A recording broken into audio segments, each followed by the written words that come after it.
Assalamualaikum warahmatullahi wabarakatuh. Berjumpa lagi dengan saya Puji Arya Fitri di YouTube channel saya. Yang mana hari ini kita akan membahas tentang tema amanat dan gaya bahasa dalam novel Wedding Agreement. Yang mana penjelasan selanjutnya akan lebih saya jelaskan. Tonton videonya. Nah, kita akan membedah melalui tema amanat gaya bahasa dalam Wedding Agreement, novel karya Mia Chus, film garapan sutradara Arsy Hakageri. Nah, sinopsis dari Wedding Agreement ini, karya Mia Chus ini adalah menunjukkan kesabaran seorang istri, yakni Tari, sebagai tokoh utama yang mempertahankan rumah tangganya agar tidak terjadi perceraian. Pada suprastruktur atau skematik atau alur ditata sangat apik dengan alur konflik sebagai klimaks dan berakhir dengan bahagia. Kemudian pada struktur mikro lengkap dengan pemilihan kata, bentuk kalimat, penekanan kata, dan metafora yang terbilang apik sehingga sangat jelas menunjukkan pesan moral yang kuat.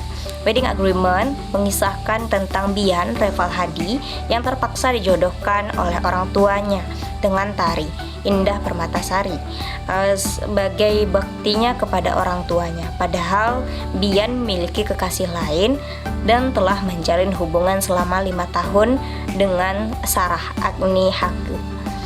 Dari perjodohan ini, Tari yang sudah terlanjur jatuh cinta dengan Bian terus berusaha untuk meluluhkan hati si Bian yang masih sangat mencintai Sarah.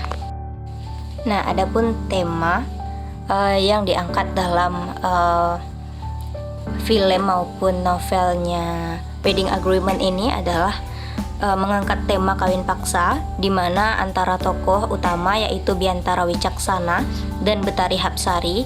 Tapi uniknya di sini adalah bukan kawin paksa yang dirancang karena keterkaitan harta, melainkan pernikahan ini dirancang oleh sang mama dari Bian sejak awal karena pertemanan dan hutang budi kepada keluarga Tari. Awalnya Bian menolak pernikahannya, tetapi dikarenakan sang mama sakit dan ingin sekali melihat anaknya menikah, maka Bian setuju dengan penawaran sang mama. Nah, yang kedua ada amanat. Kalau ditinjau lebih jauh, akan banyak sekali amanat yang didapat dari film maupun novelnya Wedding Agreement ini, di mana beberapanya yaitu perjuangan mempertahankan pernikahan, kewajiban istri untuk selalu mengatur kebutuhan rumah tangga, sabar, sholat bagi laki-laki lebih diutamakan di masjid, jangan mudah putus asa ketika menghadapi ujian, memaafkan kesalahan orang lain. Nah, itu dua pembahasan kita. Akan dilanjutkan dengan gaya bahasa. Nah, adapun gaya bahasanya, yang pertama ada metafora. Metafora adalah penggunaan kata-kata untuk menggambarkan sesuatu secara kiasan. Contoh dari Wedding Agreement adalah ketika karakter menggunakan bahasa kiasan untuk menyatakan perasaan mereka. Misalnya, hatiku adalah lautan yang tenang saat bersamamu. Simile adalah perbandingan yang digunakan untuk membuat gambaran lebih hidup. Misalnya, senyummu seperti matahari pagi yang menyinari hatiku. Nah, yang ketiga ada personifikasi. Personifikasi adalah memberikan sifat manusia kepada benda atau makhluk hidup lain. Dalam novel ini, karakter-karakter mungkin menggambarkan benda-benda atau alam secara manusiawi, seperti hujan yang menangis atau malam yang sunyi. Yang selanjutnya ada elipsis. Elipsis adalah penghilangan kata atau frasa yang tidak diperlukan dalam sebuah kalimat. Ini dapat digunakan untuk menciptakan tekanan emosional dalam dialog antara karakter, seperti kata-kata yang tidak diucapkan namun tersiratkan. Yang selanjutnya ada ironi. Ironi adalah penggunaan kata-kata yang berlawanan dengan makna sebenarnya. Ini bisa digunakan untuk mengungkapkan ketidakcocokan antara ekspresi verbal dan perasaan sebenarnya karakter. Yang selanjutnya ada paralelisme.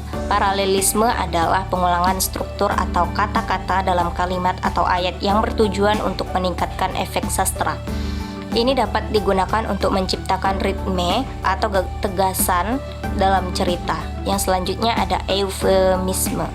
Eufemisme adalah penggunaan kata-kata yang lebih lembut atau halus untuk merujuk pada hal yang mungkin kurang menyenangkan atau keras. Dalam novel ini, eufemisme dapat digunakan untuk menghindari kata-kata kasar atau langsung yang berkaitan dengan perasaan yang hubungan antar karakter.